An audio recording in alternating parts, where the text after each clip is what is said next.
ഇതെല്ലാം നീ കുടിച്ചു തീർത്ത കുപ്പികളല്ല എന്നാണ് നീ പറയുന്നത്? അതെ ഡാഡി, എന്റെ ഫ്രണ്ട്സ് വന്നവര് ഇവിടെ കൊണ്ടുവച്ച് കുടിച്ച കുപ്പികളാ. ഇതെന്താടാ, ബാറാണോ? എന്റെ സഹോദരിയുടെ വീട്ടിലെ താമസം നിനക്കും നിന്റെ അമ്മയ്ക്കും ഇഷ്ടപ്പെട്ടില്ല. നിന്റെ അമ്മയുടെ നിർബന്ധപ്രകാരം നീ ഈ വീടെടുത്തു. നിന്റെ സഹപാഠികളെല്ലാം ഇതുപോലെ വീടെടുത്ത് ആടാ താമസിക്കുന്നത്. അത് സൗകര്യമായിട്ടിരുന്ന് പഠിക്കാൻ വേണ്ടിയാ. സൗകര്യം? എടാ, നിന്നെപ്പറ്റി നിന്റെ പ്രിൻസിപ്പൽ എനിക്ക് എഴുതിയിരിക്കുന്നത് എന്താണെന്ന് നിനക്കറിയാമോ? നീ പഠിക്കാൻ വന്നിരിക്കുന്നതല്ലെന്ന്. അയാളൊരു പഴഞ്ചന ഡാഡി. ഒരു നല്ല പാൻറ് ഇട്ട് നടക്കുന്നത് പോലും അയാൾക്ക് കണ്ടുവിടാം. നിന്റെ നന്മയ്ക്ക് വേണ്ടി ആരെന്ത് പറഞ്ഞാലും നിനക്ക് തെറ്റായിട്ട് തോന്നും. അത് നിന്റെ കുറ്റമല്ല, നിന്റെ തവയുടെ കുറ്റം. പഠിക്കാനാണ് നിന്നെ ഇങ്ങോട്ട് അയച്ചത്. നിനക്കതിന് കഴിവില്ലെങ്കിൽ തുടരണമെന്നില്ല. നീ എന്റെ കൂടെ പോരെ? ഇല്ല ഡാഡി, ഞാൻ പഠിക്കാം. പഠിച്ചാൽ നിനക്ക് തന്നെ കൊള്ളാം. ഞാൻ പോകുന്നു.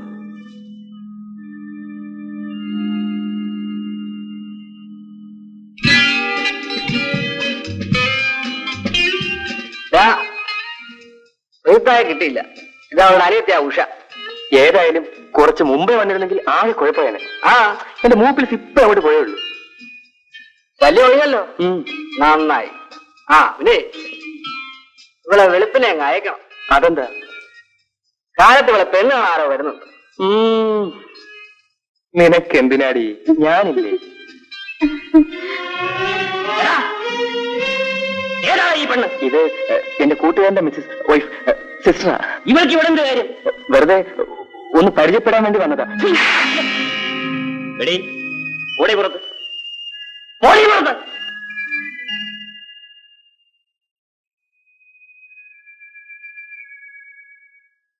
അപ്പോൾ ഇതാണ് നിന്റെ ഇവിടുത്തെ ജീവിതം അല്ലേ? ക്ഷമിക്കാൻ ഡാഡി, ഒരു തെറ്റ് പറ്റിപ്പോയി. ഇനി ഒരിക്കലും ആവർത്തിക്കില്ല. ജെയിംസ്, നിയന്ത്രണമില്ലാത്ത നിന്റെ ഈ പോക്ക് നല്ലതിനല്ല. സൂക്ഷിച്ച് ജീവിച്ചില്ലെങ്കിൽ അതിന്റെ ഫലം നീ തന്നെ അനുഭവിക്കും.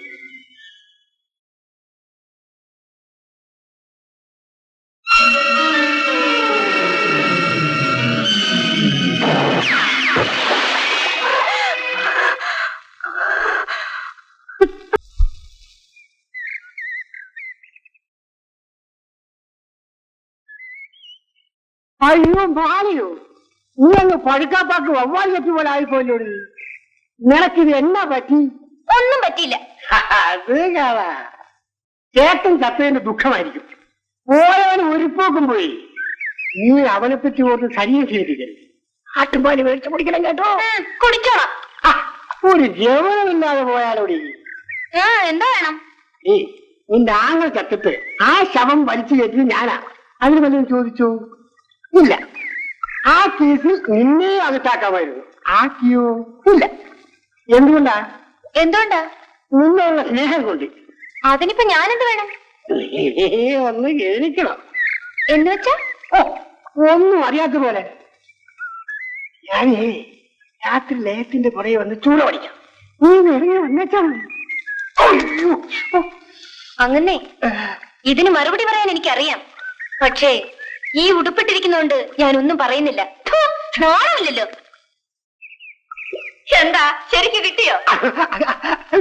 അതിരിക്കല്ലേ, അവള് പറയുവാ ഞാൻ ഇന്ന് രാത്രി ലയത്തിച്ചുള്ളവന്ന്. അതിനിത്തിരി പൊളിക്കും. പറയുന്ന ഞാൻ കേട്ടു. ശരി, ഇവളാളൽപ്പ് പെസകാണെന്ന് കേട്ടു. സത്യം അറിയണമല്ലോ. അതിന് ഞാനൊരു വടയി നോക്കിനാ. വടയാൻ അവൾ ആട്ടിയത്.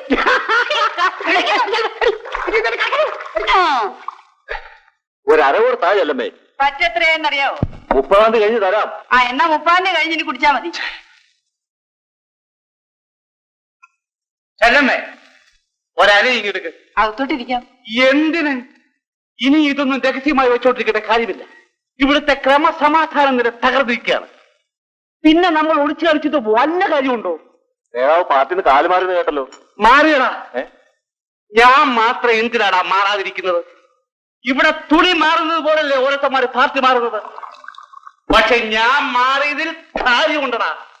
നേതാവിനെന്താ ഇന്ന് ആകെ ഒരു ക്ഷോഭം? എങ്ങനെ ക്ഷോഭിക്കാതിരിക്കും?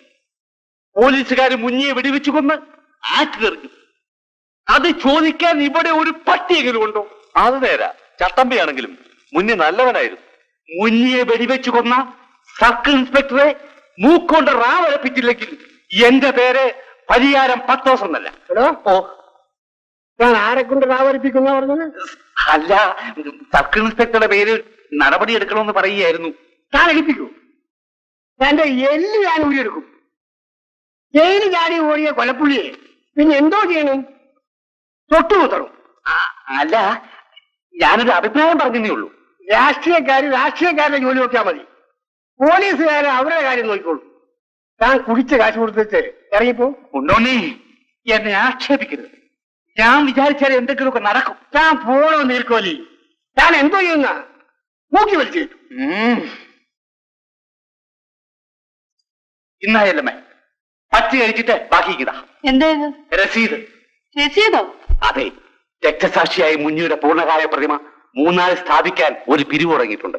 അതിന്റെ സംഭാവന രസീതാണിത്. അത് തന്റെ കയ്യിൽ തന്നെ ഇരിക്കട്ടെ. കുടിച്ചതിന്റെ കാശ് കൊടുത്തിട്ട് ഇറങ്ങിപ്പോ.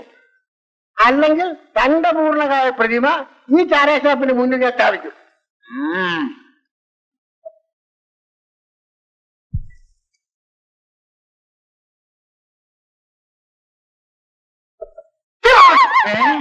താൻ എന്നെ പട്ടീന്ന് വിളിച്ചു അല്ലേ?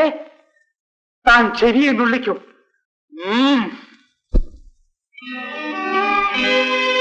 രഘു, ഈ വീടിന്റെ താക്കോൽ ഇന്ന് തന്നെ കൊടുത്തേക്കൂ. അപ്പോ നീ ഇനി പഠിക്കാൻ വരില്ല? നോ, മടുത്തു രഘു. കഴിഞ്ഞാണില്ലാത്തൊരു കുതിരയെ പോലെ വളരെ ദൂരം ഞാൻ ഓടി. ഇനി വയ്യ.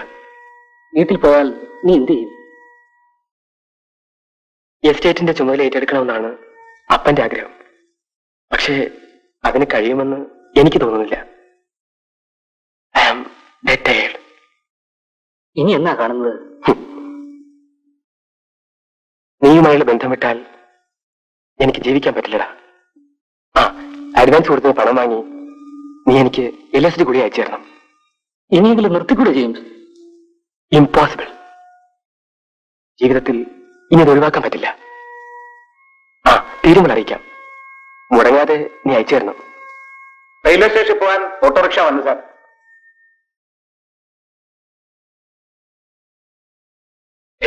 വരട്ടെ.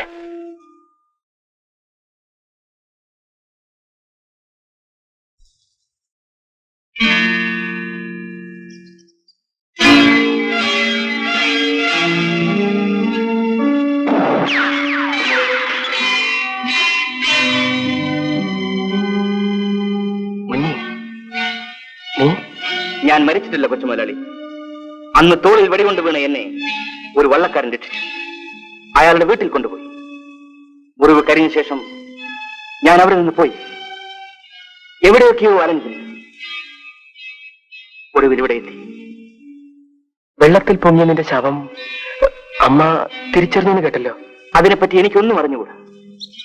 ഞാൻ ഇന്നും പോലീസിനെ ഒളിച്ചു കഴിയുന്ന ഒരു കൊലപ്പുള്ളിയാണ്. സത്യം എന്താണെന്ന് കൊച്ചുമുതലാളിക്ക് അറിയാമല്ലോ. എന്നെ ഒറ്റിക്കൊടുക്കരുത്. ഇല്ല മുനി, ഞാൻ ഒരിക്കലും ചെയ്യില്ല. നേര് പറഞ്ഞാൽ നിന്റെ കുടുംബം തകർത്തത് ഞാനാണ്. എന്റെ അമ്മയും പെങ്ങളും എങ്ങനെ ജീവിക്കുന്നു എന്ന് നീ ജീവിച്ചിരിക്കുന്ന വിവരം ഞാനവരെ അറിയിക്കട്ടെ? അത് പേടിക്കണ്ട, നിനക്ക് എന്നെ വിശ്വസിക്കാം. എങ്കിൽ ഞാൻ കുറച്ച് രൂപ കൂടി തന്നയക്കട്ടെ. അത് വീട്ടിൽ കൊടുക്കുമോ? കൊടുക്കാം. നിനക്കെന്റെ മേൽവിലാസം അറിയാമല്ലോ. വിവരങ്ങൾക്ക് നീ എന്റെ പേര് കത്തെഴുതണം.